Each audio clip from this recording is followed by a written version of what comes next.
Samantala, 3 lalaki arestado sa pagtatapon at pagsusunog ng basura sa bayan ng Bato. Para sa detalye ng balita, nasa linya sa Mega Patrol number 12 ang aming station manager Stella Duran. Bicol Network News Report!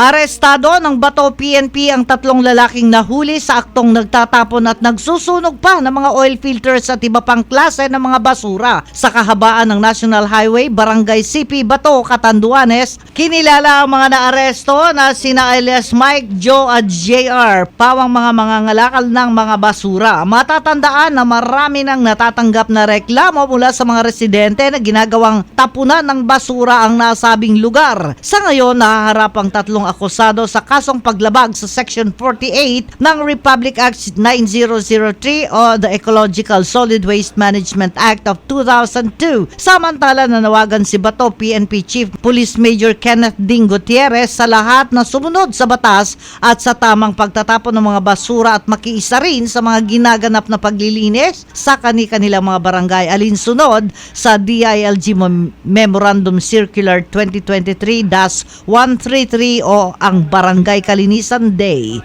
Kasama mo sa Bicol Network News Mega Patrol numero 12, Estela Duran, tatak tunay na serbisyo.